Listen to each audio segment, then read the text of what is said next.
জমির মালিকানার দাবিতে বিক্ষোভ মিছিলে সামিল হলো বিধান মার্কেট ব্যবসায়ী সমিতি। শহর শিলিগুড়ির সবচেয়ে পুরনো মার্কেটগুলির মধ্যে অন্যতম বিধান মার্কেট এখন অস্তিত্বের সংকটে ভুগছে। বহুদিন থেকেই মার্কেটের দোকান মালিকরা দাবি জানিয়ে আসছিলেন জমির মালিকানার, কিন্তু দিন মাস বছর গড়িয়ে গেলেও আজও তার কোনো সুরাহা হয়নি।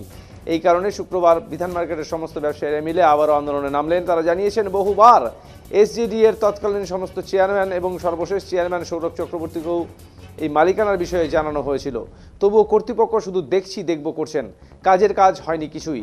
তাই শিলিগুড়ি বিধান মার্কেট ব্যবসায়ী সমিতির সদস্যরা জানিয়েছেন দোকানঘরের মালিকানার দাবিতে এই লড়াই তাদের চলছে এবং চলবে।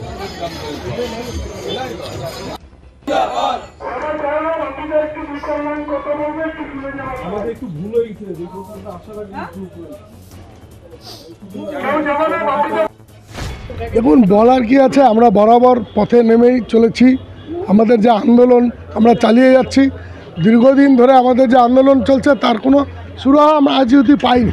কারণ আমরা মুখ্যমন্ত্রীকে চিঠি দিয়েছি 10 থেকে 12টা, এবং আমাদের বিধান মার্কেটের 5000 দোকানদার মুখ্যমন্ত্রীকে চিঠি দিয়েছে এবং ববি হাকিমকে চিঠি দিয়েছে, তার কোনো উত্তর আমরা আজ অবধি পাইনি। আমাদের এই যে 62 সনের মার্কেট, 62 সন থেকে আমরা এখানে বসে আছি, তা আমরা কি কাগজ পাবো না? এটাই আমাদের দাবি, যার জন্যই আমরা এই আন্দোলনে নেমে গেছি। আমাদের সঙ্গে ক্ষুদ্র ব্যবসায়ী সমিতির সম্পাদক আমাদের বিপ্লব দাস ছিল, এবং আমাদের যে শিলিগুড়ি সবজি ব্যবসায়ী এবং ফল ও সবজি ব্যবসায়ী সংগঠন যারা আছে তারাও আমাদের সঙ্গে ছিলেন, এবং শিলিগুড়ি বিধান মার্কেটের সমস্ত দোকানদাররা আমাদের সাথে ছিলেন। দেখুন, আমরা তো বরাবরই নেমেই আসছিলাম, আমাদের মাঝখানে থমকে গিয়েছিলাম। সেটা হচ্ছে সৌরভ চক্রবর্তী আমাদেরকে বলেছিল আমি জমির সার্ভে করে তারপরে আমি তোমাদের সঙ্গে মুখ্যমন্ত্রীর সঙ্গে বসে তোমাদের সঙ্গে কথা বলব, কিন্তু তারপরে সৌরভবাবু চলে গেলেন, আর ওনার সঙ্গে আমাদের কথা হয়নি।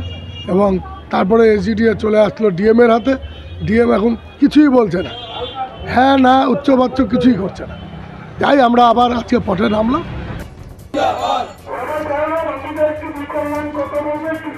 আমাদের একটু ভুল হয়ে গেছে।